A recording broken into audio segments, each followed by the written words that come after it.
नागपुर महानगर पालिका के चुनाव में हर प्रभाग में हर जगह पे जो है एक जंग सी छिड़ी हुई है। कोई पक्ष के साथ में लड़ रहा है तो कोई अपक्ष लड़ रहा है।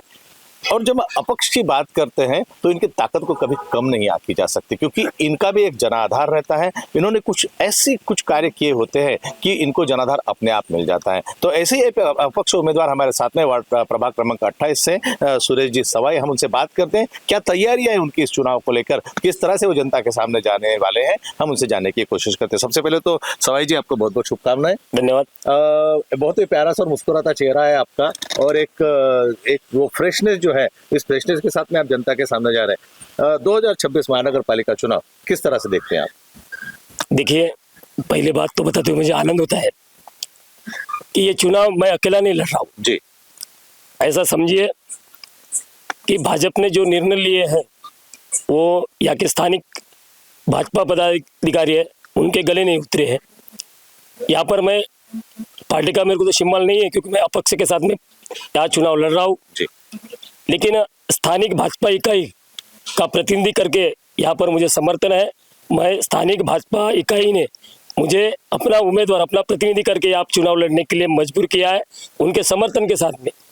और दूसरी बात, जिन लोगों के साथ में मैं संगठन में काम किया हूँ, जिन लोगों को समाज में काम किया हूँ, उन सभी मेरे चाहता वर्ग की आज ऐसी स्थिति है, उनका कहना है कि तूने चुनाव को सामने जाना चाहिए।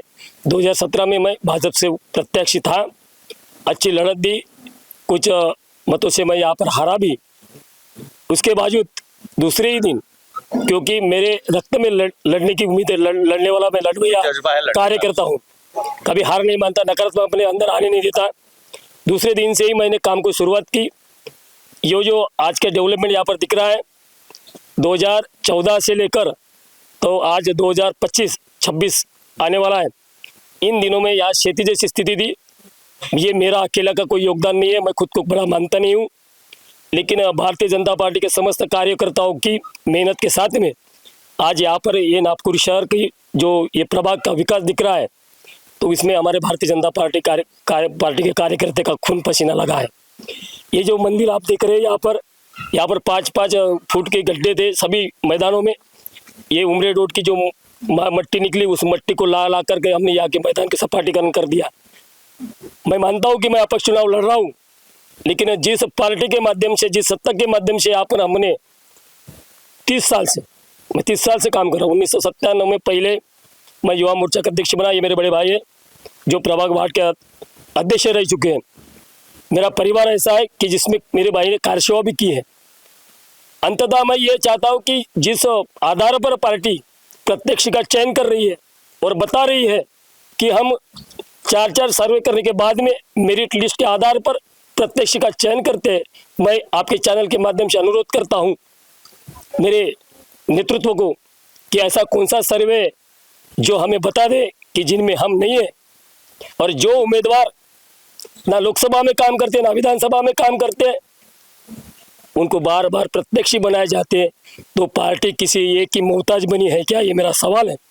एक सवाल में आपने जो निकाला है उस पर से मैं कहता हूं कि इतना अभ्यास, इतनी स्टडी करने के बाद भारतीय जनता पार्टी ने अगर सर्वे करने के बाद अगर टिकट इशू किए हैं तो 6 प्रभाग ऐसे हैं कि जहां पे 2-2 प्रत्याशियों को AB फॉर्म दिए गए। ऐसा क्यों हुआ? कुछ नहीं, अभी क्या हुआ है, पार्टी का कद बढ़ा है, पार्टी में के नेताओं में अहंकार पैदा हुआ है, अति आत्मविश्वास। हाँ, हम जो करेंगे वो कायदा और कार्यकर्ता को चूतिया बनाने की रणनीति बनाकर, सर्वे का आधार लेकर अपना विरोध कम करने की नीति ये लोग बना रहे हैं। ऊपर के नेताओं को अपनी राजनीति करना है, स्थानिक लेवल पर कार्यकर्ता में भिड़ा देना और जंग छेड़ देना और अपनी रोटी सेकने का काम यहाँ के लोग प्रतिनिधि कर रहे हैं, बड़ा नेतृत्व कर रहा है। महानगर पालिका के चुनाव की तरफ जब हम देखते हैं तो एक पार्टी का चित्र अलग होता है, पार्टी का चित्र का आकलन अगर होता है तो विधानसभा के जो चुनाव होते हैं उसमें या लोकसभा में, लेकिन महानगर पालिका के चुनाव जो होते हैं वहां पे व्यक्ति विशेष को ज्यादा इंपॉर्टेंस मिलता है। जैसे आपने अगर इस क्षेत्र में बहुत अच्छा काम किया है, यहाँ लोगों पर आपकी पकड़ है, तो लोग आपको प्रायोरिटी देंगे, इस पर आप क्या कहते हैं? सही बात है। मैं जब भी अभी कल फॉर्म में भरने वाला नहीं था, जैसी मेरी टिकट कटी, मेरे ऑफिस में 12 बजे से लेकर रात के 9 बजे तक जो मेरे चाहने वाले थे, भाजपा के कार्यकर्ता, मुझे मानने वाला मतदार, उन सभी की भीड़ लगी थी। बाद में मैं 9 बजे घर आया घर में भी रात को 1:30 बजे तक, यहाँ तक कि ये मेरी माँ जी है जी। इसको इतना बड़ा दुख हुआ है कि इसने बोला है कि बेटा चुनाव लड़, ये हमारे यहाँ के ठाकरे का है जिनको राजनीति का कुछ समझता नहीं है, ABCD भी मालूम नहीं है, लेकिन तेरे ऊपर अन्याय हुआ है कि तू कार्यकर्ता है। तो मैंने इनको बताया कि मैं ना भी लड़ूँ, मैं ना भी नगर सेवक रहूँ, तो भी आपका काम तो होना ही होना है, लेकिन इन लोगों को लगता है कि हमारा बच्चा लड़ना चाहिए और मुझे सिंपैथी है। मैं ग्रेजुएट हूँ, एक यशस्वी उद्योजक हूँ, मैं कोई अनपढ़ गंवार आदमी नहीं हूँ।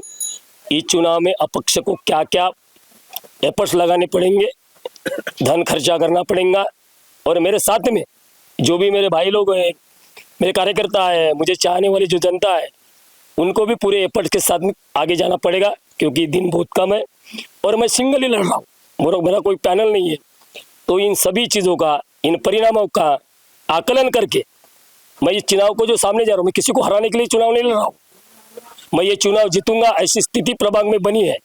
क्योंकि सभी भागों से, नहीं कोई वार्ड की बात नहीं है, चारों तरफ ये 4 वार्ड का जो प्रभाग बना है, सभी वार्डों से यहाँ के जो प्रख्यात लोग हैं, जो जिसको अपन की वोटर्स बोलते हैं, प्राध्यापक, इंजीनियर, डॉक्टर, वकील और अच्छे व्यवसायिक, इन सभी का कहना है कि तुझे जो भी देना पड़े, साम दाम दंड भेद, धन के साथ में भी मुझे मदद करने के लिए, और मेरे साथ गर्व से कहना चाहता हूँ आज यहाँ पर कि यहाँ की भारतीय जनता पार्टी के जो वरिष्ठ पदाधिकारी है वो राजीनामा देकर मेरे साथ में खुलेआम प्रचार में आना चाहते हैं। मैं आरोप करता हूँ नेतृत्व पर कि विरोधक को जिताने के लिए यहाँ पे डमी उम्मीदवार इन्होंने प्रस्तुत किया है, हर बार ऐसा ही करते हैं।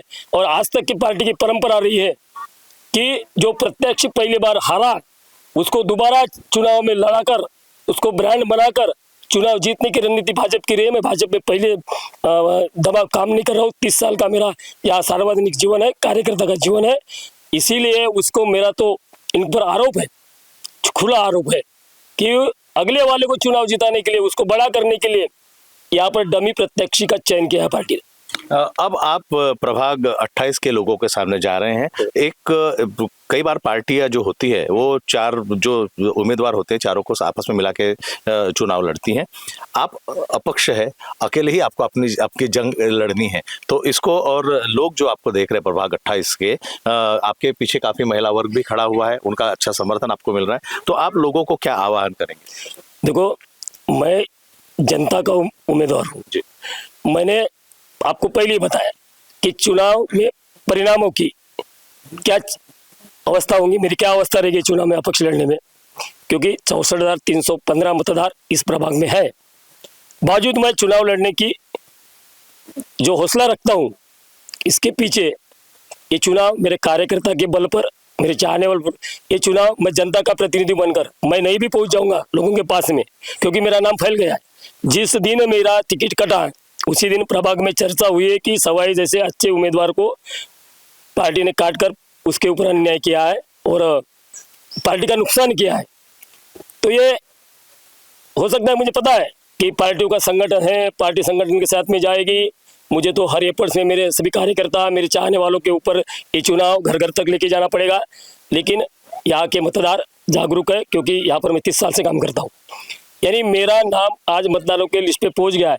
और ये चुनाव में ओनली एंड ओनली मेरे सिंपत्ति के आधार पर, सहानुभूति के आधार पर जीतूंगा। मैं जीतने के लिए लड़ रहा हूँ, कुमरिया को हराने की ताकत और औकात मैं ही रखता हूँ, ये मुझे भी मालूम है, पार्टी को भी मालूम है, लेकिन पार्टी का निर्णय गलत हुआ है। इसीलिए मैं लोगों को अनुरोध करता हूँ कि ये पार्टियों की मकसद खत्म होना चाहिए। 4 का प्रभाग बनाना, अच्छे कार्यकर्ताओं को घर में बिठाना, अपनी मनमानी करना, अपनी मर्जी के लोगों को टिकट देना, ये जब बंद होगा जब मेरे जैसे प्रत्यक्ष को, मेरे ये नागपुर शहर में नहीं, पूरे महाराष्ट्र में ऐसे प्रत्यक्षों को अगर चुन कर जनता लाती है तो पार्टी की मक्तेदारी खत्म होगी और राजनीति में अच्छा तरुण यशस्वी लोग जो राजनीति में अच्छा कुछ कर पाए, समाज के लिए कुछ कर पाए, ऐसे लोग राजनीति में प्रवेश करेंगे। अन्यथा चमचों का राज रहेगा और समाज का इसमें नुकसान होगा। हमारे साथ में बात कर रहे थे सवाई जी, जो प्रभाग क्रमांक 28 से अपक्ष जो है चुनाव लड़ रहे हैं। राष्ट्रीय पार्टी जिसका सरकार बनी हुई है देश में, और वही पार्टी जिसकी सरकार बनी हुई है महाराष्ट्र में और कई ऐसे राज्यों में। लेकिन 30 साल जिस कार्यकर्ता ने इस पार्टी के लिए अपना सर्वस्व त्याग दिया है, पूरी शिद्दत से उन्होंने काम किया, और इतने सारे सर्वे का हवाला देते हुए अगर पार्टी ऐसे कार्यकर्ताओं को टिकट नहीं देती तो उसकी जो शिकन है, उसका जो त्रासदी है, वो उस कार्यकर्ता के चेहरे पर जरूर दिखती है। फिर ऐसा कार्यकर्ता अगर अपक्ष का चुनाव लड़े तो कोई गलत बात नहीं होती। अपने समर्थकों के साथ में सवाई साहब जो वार्ड क्रमांक 28 से जो चुनाव लड़ रहे हैं, हम अपनी ओर से उनको शुभकामनाएं देते हैं।